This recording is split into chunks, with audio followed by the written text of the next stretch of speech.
Support for this podcast comes from the Central Valley Journalism Collaborative, connecting communities with the resources, infrastructure, and networks to ensure a vibrant local free press. From KVPR in Fresno, this is Central Valley Daily. It's Thursday, July 17th. I'm Elizabeth Arkalian. President Trump's domestic policy and spending bill comes with major changes to health and food access. Right now, we're kind of in a wait-and-see period. We don't really know, how the state plans to respond, what they're going to prioritize. What it could mean for efforts to fight hunger in the valley. Coming up, we will speak with the CEO of the Central California Food Bank to learn more. But first, these headlines.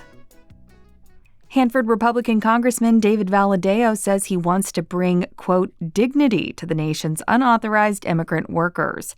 He's part of a bipartisan group of lawmakers sponsoring the so-called Dignity Act. The bill would create a temporary legal status for those who've lived in the country for at least 5 years, including so-called dreamers. Applicants would have to pass a criminal background check and meet other requirements. Valadao says the legislation would support valley agriculture and other industries nationwide. Meanwhile, Democratic State Assembly member Jasmeet Bains is throwing her hat in the ring for California's 22nd congressional district. That's the South Valley House District currently represented by Valadao. Bains says she was moved to challenge the incumbent over sweeping cuts to Medicaid and food assistance programs under President Trump's Big Beautiful Bill. Bains is a licensed medical doctor who has centered Valley healthcare in her platform at the state legislature. DEA agents say they have seized thousands of pills laced with carfentanil. That is a synthetic opioid used to tranquilize elephants and other large animals. Attorney General Pam Bondi announced Operation Take Back America hit several cities earlier this month, including Fresno. They put these drugs in pill forms to go after our kids. That should terrify every parent in this country. In Fresno, Bondi says the potent drug was disguised as prescription oxycodone pills. Fresno County health officials have reported a downward trend in fentanyl overdoses over the past several years.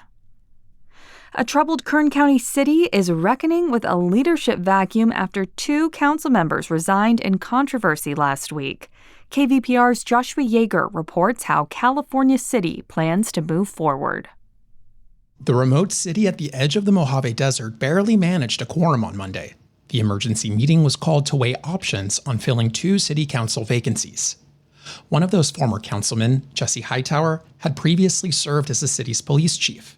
He lobbed insults at residents during a recent public meeting before exiting the council chambers. You, sir, are an idiot. California City Mayor Marquette Hawkins proposed a 2-week vetting process before appointing new members to the council. He spoke to local TV outlet KBAK. It gives people time to, fill out the application, decide if they want to run, decide if this is something that they really want to do. Hawkins says the cash-strapped city doesn't have the resources to hold a special election. For KVPR News, I'm Joshua Yeager in Bakersfield. A Kern County supervisor was scared for her life and her children when she called the police on her husband. New court documents allege Fernando Jara made disturbing threats against District 5 Supervisor Leticia Perez at their Bakersfield home last weekend. She told investigators that Jara previously worked as a CIA operative and was capable of killing. Jara was eventually arrested after an hours-long standoff with a SWAT team. He faces a felony and 2 misdemeanor charges. With federal support for public broadcasting on the brink, donations from listeners like you have never been more important. Help keep programs like this one on the air. Start a monthly gift today at kvpr.org/donate. And now to our main story. Among the many changes being ushered in by President Trump's major spending bill are changes to SNAP. That's the Supplemental Nutrition Assistance Program, which provides food to low-income families. Historically, it's been a federal program, but states will now have to cover the costs to keep it going. That is in addition to eligibility changes for SNAP under the One Big Beautiful Bill Act. These changes are predicted to have downwind effects for community organizations like the Central California Food Bank.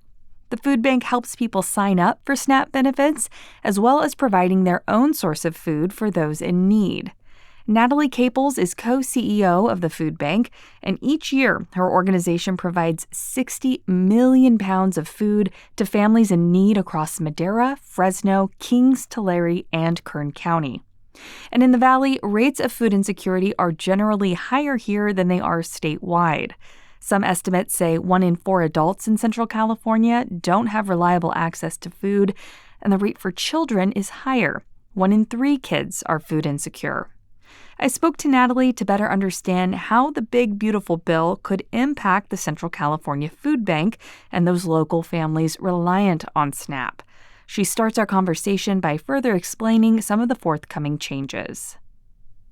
The big, beautiful bill that was signed into law on July 4th does have some significant impacts to SNAP, which is the Supplemental Nutrition Assistance Program in California. Because we like to rename things, the program is called CalFresh. And the changes are kind of bucketed into 2 categories. The first category is cost and benefit sharing of the program. And then the second category is actually programmatic changes. So it impacts the eligibility of individuals to be able to access this program. So the bill included a shift to a state cost share, that has never existed. SNAP is a federal entitlement program where individuals who are eligible receive benefits. Those benefits, before this bill was signed, were 100% paid for by the federal government, hence entitlement.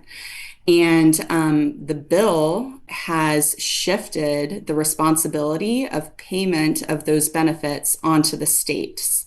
And they identified a tiered approach in the bill that relates to the state's error rates for the SNAP program. So for California in fiscal year 24, our error rate was just under 11%, and the corresponding state cost share for that error rate would mean that we are now responsible, our state is now responsible for contributing 15% of the cost of SNAP food benefits. And what is an error rate? So an error rate can be an over or an underpayment, or it could be an administrative error. So, in California, we're a county administered program. So, for Fresno County offices are receiving applications for individuals applying for SNAP. So it could be something as simple as a county eligibility worker forgot to check a box, or there was a piece of missing information. And so it's kind of a combination of underpayments, but also just administrative errors and oversights. So the fact that it's going from 100% federally funded to now states having to shoulder part of that burden, what could the downwind impacts be for your organization? Yeah, well, so we talked about the benefit impact, California having to pay SNAP benefit costs, but they're also going to be responsible for an increased cost on the administrative side to administer the program. And those total costs could be upwards of $2.5 billion annually that the state would have to come up with to support CalFresh at its current level.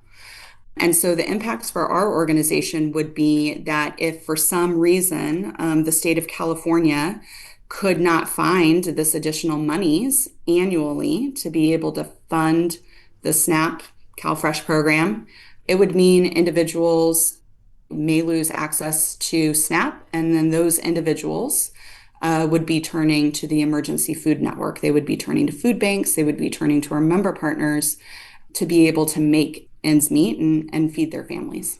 Sure. So it sounds like while the Central California Food Bank doesn't administer or give out SNAP benefits, you are sort of operating in parallel or in tandem in a way, because people's ability to access SNAP directly impacts the work you do. Yes, correct. And we actually are part of our programming is we do offer CalFresh outreach. So we help and we partner with the counties to pre-screen applicants. And we pre-screen, we help support the pre-screening process, and then we turn those pre-screened applicants over to the county, and then they follow through to complete the process. But yeah, we do support the outreach component that makes individuals aware of the CalFresh program or SNAP program, talks to them about their eligibility, and then helps them submit paperwork and information. And we can be a resource in helping them walk through the process with the county as well.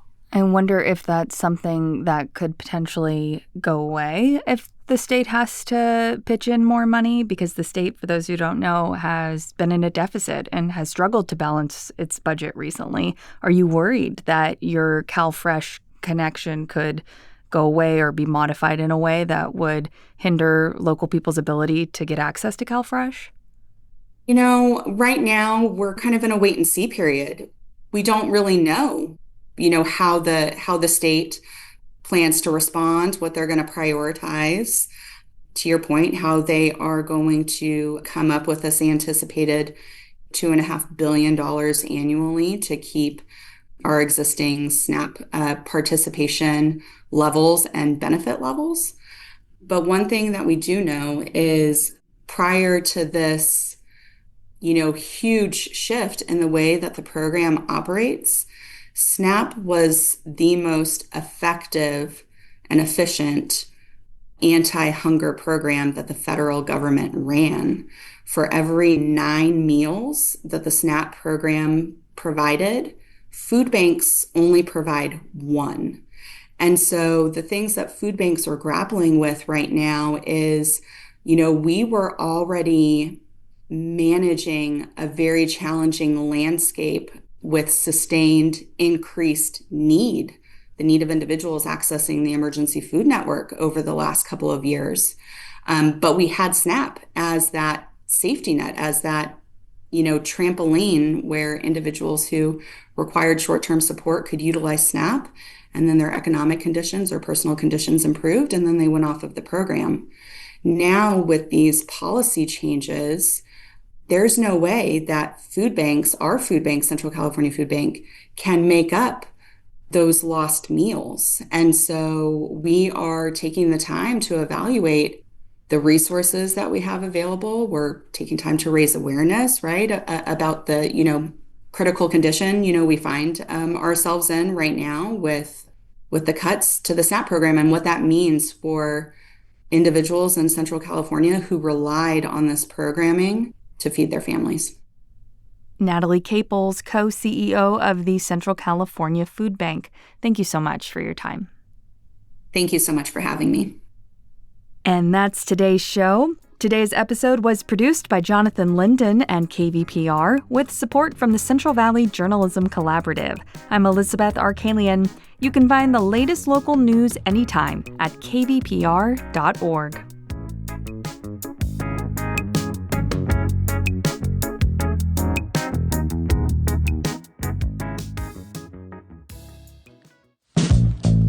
These days, there's so much news, it can be hard to keep up with what it all means for you, your family, and your community. The Consider This podcast from NPR features our award-winning journalism. 6 days a week, we bring you a deep dive on a news story and provide the context and analysis that helps you make sense of the news.